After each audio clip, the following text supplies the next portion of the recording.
नमस्कार दोस्तों, स्वागत है आपका अपना यूट्यूब चैनल टुडे एग्जाम पर। दोस्तों आज है 19 सितंबर 2022 और आज आरआरबी ग्रुप डी की एग्जाम थी। थर्ड शिफ्ट की भी एग्जाम समाप्त हो चुकी है। थर्ड शिफ्ट के एग्जाम में जीके जीएस सेक्शन से जो भी प्रश्न पूछे गए सभी प्रश्नों को लेकर आ गए हैं। तो चलिए दोस्तों शुरू करते हैं। जो भी ये ब्लू डॉट आप देख रहे हैं ये एक्स्ट्रा फैक्ट है। जैसा कि आप जानते हैं एक प्रश्न आया था कि अनुच्छेद 123 का संबंध किससे है, कल ही बताया था। अनुच्छेद 123 का संबंध जो है राष्ट्रपति के अध्यादेश से संबंधित है। जो राष्ट्रपति विषम परिस्थिति में अध्यादेश जारी करते हैं इससे संबंधित है। इसके अलावा राष्ट्रपति संबंधित अन्य आर्टिकल जो है आर्टिकल 85 समय से पूर्व लोकसभा को भंग करना। इसके बाद आर्टिकल 72 ये राष्ट्रपति के क्षमादान से संबंधित है। राज्यपाल के क्षमादान से संबंधित आर्टिकल 161 है, ये बात भी ध्यान रखना है। इसके बाद 52 से लेकर 61 तक लगातार राष्ट्रपति संबंधित आर्टिकल है और इसे याद करने का मैंने तरीका ही बताया आपको।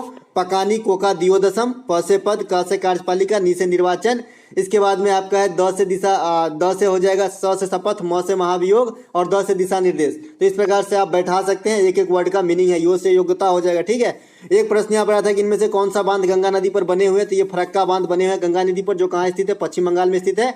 पश्चिम बंगाल में दामोदर नदी परियोजना भी जो स्थित है, जो भारत के प्रथम नदी परियोजना है जिसकी शुरुआत 1948 में हुआ था। तो आपको ये बात भी ध्यान रखना है। चलते हैं आगे। एक प्रश्न पूछा गया था कि तमिलनाडु विश्वविद्यालय तमिलनाडु के किस जिले में स्थित है। तो ये स्थित है आपका तमिलनाडु के तिरुवरूर जिले में। वहां पे ऑप्शन में दिया गया था और यही राइट आंसर करके आना था। कौन सा? तिरुवरूर जिला। ठीक है। एक प्रश्न आया था आपका कि जब सोडियम नाइट्रेट को एर्जेंटम क्लोराइड के साथ प्रतिक्रिया कराते हैं एजीसीएल के साथ तो क्या बनेगा। सॉरी, एजीसीएल नहीं था, यहाँ पे एर्जेंटम ही था खाली शायद, है ना। तो इसके बाद जो है आपका एजीसीएल बन जाएगा। एजी के साथ प्रतिक्रिया कराएंगे तो, और ये जो है प्रोडक्ट आपका जो मेन प्रोडक्ट होगा एजीसीएल ही बनेगा। ठीक है। तो यहाँ पे ऑप्शन में एजीसीएल दिया गया था और यही राइट आंसर करके आना था।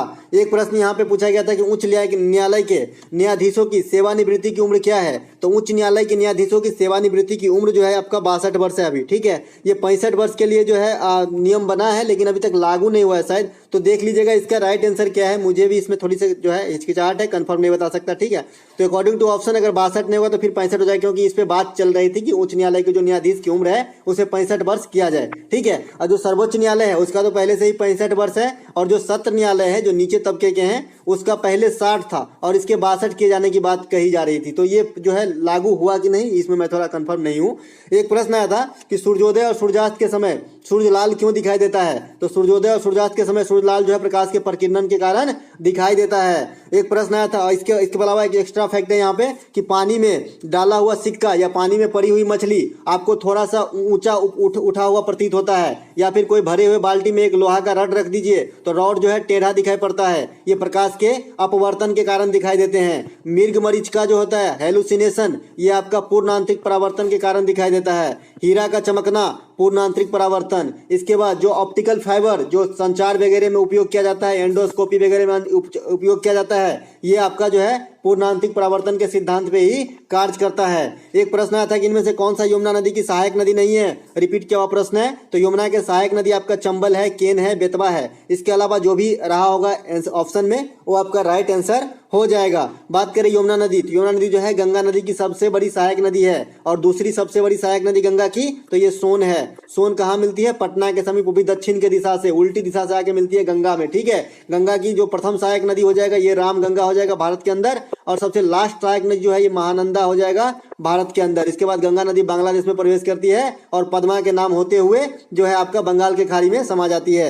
एक प्रश्न आया था कि मार्च 2022 में पीवी सिंधु ने स्विस ओपन से किसे हराकर जीता था। तो ये बुसानन ओ, ये थाईलैंड के खिलाड़ी हैं, इसे हराकर पदक प्राप्त किए थे पीवी सिंधु ने।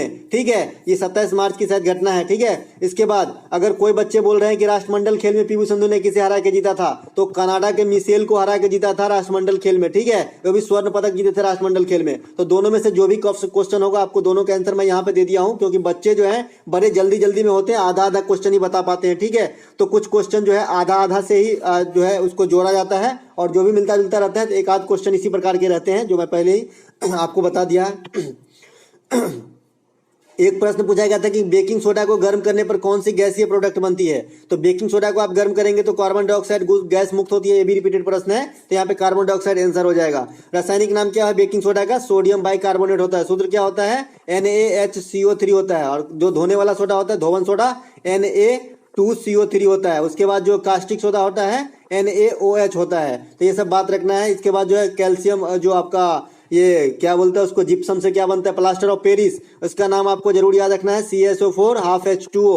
ठीक है, ये बार बार एग्जाम में छप रहे हैं। इसके बाद विरंजक चूर्ण अभी नहीं छपे हैं, लेकिन याद रखिएगा CaOCl2 होता है। ठीक है, तो ये भी, इसे कैल्शियम हाइपोक्लोराइड कहा जाता है। एक प्रश्न पूछा गया था कि 2022 में पद्म भूषण से सम्मानित किया गया था, तो देवेंद्र झाझड़िया ऑप्शन में दिया गया था। देवेंद्र झाझड़िया को जो है, ये भी रिपीट किया हुआ प्रश्न है, देवेंद्र झाझड़िया को जो है पद्म भूषण दिया गया था 2022 में। और पद्म विभूषण जो है 4 आदमी को दिया गया था, उसका नाम मैंने बता ही दिया था। प्रभु श्री राम के कृपा, प्रभु राधेश्याम की कृपा से बिपिन रावत का कल्याण हो गया, तो प्रभु अन्य थे, उसके बाद राधेश्याम खेमका थे, बिपिन रावत थे और कल्याण सिंह थे। तो इस प्रकार के चारों को पद्म विभूषण दिया गया है। एक प्रश्न आया था कि कितनी रकम आमदनी पर RBI के द्वारा कोई टैक्स नहीं लगाया जाता है, तो 2.5 लाख के इनकम पर जो है RBI के द्वारा कोई टैक्स नहीं लगाया जा सकता है। इसके बाद अगर सरकारी गवर्नमेंट आप हो और 5 लाख तक आप कमा रहे हो सालाना, तो भी कोई टैक्स नहीं लगेगा, लेकिन 5 लाख से ऊपर जाते हैं तो फिर 10% टैक्स देना पड़ेगा।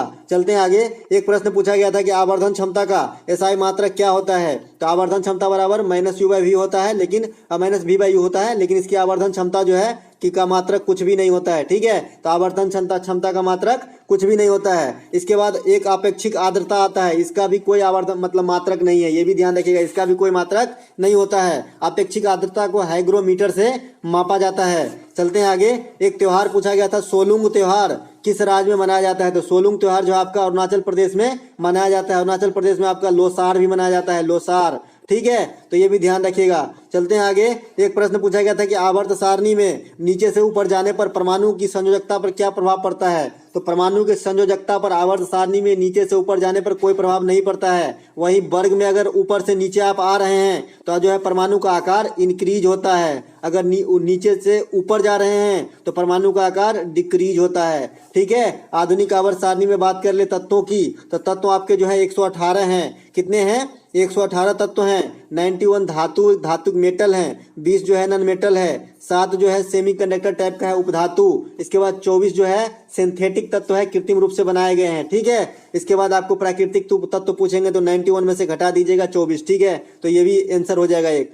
खोजकर्ता मोस्ले थे जो परमाणु क्रमांक पर आधारित है, पुराने वाले के मेंडलीव है।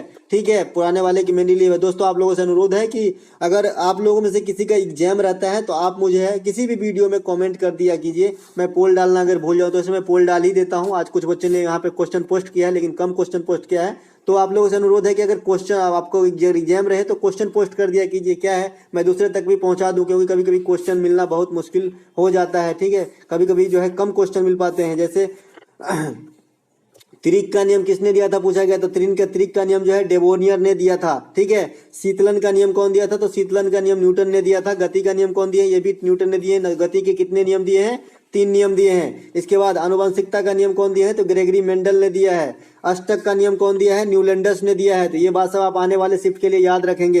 एक प्रश्न आया था सत्यशोधक समाज के संस्थापक कौन थे, ज्योतिबा फुले। ऐसा था कि ज्योतिबा फुले में से किस समाज के संस्थापक हैं, तो सत्यशोधक समाज के। इसके बाद चलते हैं आगे। ब्रह्मा समाज के संस्थापक कौन है, राजा राम मोहन राय है। कहां पर किया था, कलकत्ता में। कब किया था, 1828 में। इसके बाद आर्य समाज के स्वामी दयानंद सरस्वती है, 1875 में होती है मुंबई के अंदर। सत्यार्थ प्रकाश पुस्तक के लेखक कौन है, दयानंद सरस्वती। दयानंद सरस्वती का ओरिजिनल नाम भी एग्जाम में पूछा जाता है, तो मूल शंकर इसका ओरिजिनल नाम था। और इन्होंने कौन सा नारा दिया था दयानंद सरस्वती, वेदों की ओर लौटो। कौन सा, वेदों की ओर लौटो का नारा दिया गया था। प्रार्थना समाज के संस्थापक कौन है, आत्माराम पांडुरंग। तो दोस्तों इसके अलावा जो मैंने आपको न्यूमेरिकल इसमें साबित जानबूझ के नहीं किया हूं, क्योंकि आप जानते हैं हर शिफ्ट में मैं 2-2 न्यूमेरिकल और 2-2 जितने भी क्वालिटी है सबकी जिक्र कर लेता हूं। तो मैं नहीं समझता कि बार बार एक ही क्वेश्चन, क्योंकि आपको फिक्स है आंकड़े अलग हो जाएंगे, न्यूमेरिकल तो सेम है कि दर्पण का सूत्र वही है, 1/f बराबर 1/v प्लस 1/u, इसी में बैठाना है। और साइन मैंने आपको पहले ही लिखा दिया है। लेंस का सूत्र यही होता है, 1/f बराबर 1/v माइनस 1/u, और इसका भी साइन लिखा ही दिया है। इसके बाद वक्रता त्रिज्या निकालना है तो f बराबर r/2 होता है। इसके बाद पावर निकालना है तो p बराबर 1/f मीटर डायोप्टर होता है। इसके बाद और क्या एक चल रहा है ट्रेंड में, p बराबर vi चल रहा है ना, p बराबर vi, जहाँ p क्या है, पावर है वाट में। ठीक है, पावर 2 है, एक लेंस में पावर है तो वो डायोप्टर में मापा जाता है, और एक पावर विद्युत धारा में है तो वाट में मापा जाता है। दोनों में फर्क है भाई, है ना। और एक ओम का नियम v बराबर r है, तो इतने से आपके जो है न्यूमेरिकल आ रहा है, तो आपको ध्यान रखना है। ठीक है, एक h बराबर I² RT वाला भी आ रहा है, तो आपको ये बात भी ध्यान रखना है ना। इससे भी हीट का जो आ रहा है, इससे भी आपको ध्यान रखना है। इतनी बात आपको ध्यान रखना है। तो मिलते हैं दोस्तों एक नेक्स्ट वीडियो में, तब तक के लिए जय हिंद। अगर अच्छा लगा हो तो लाइक कर लीजिएगा। ठीक है।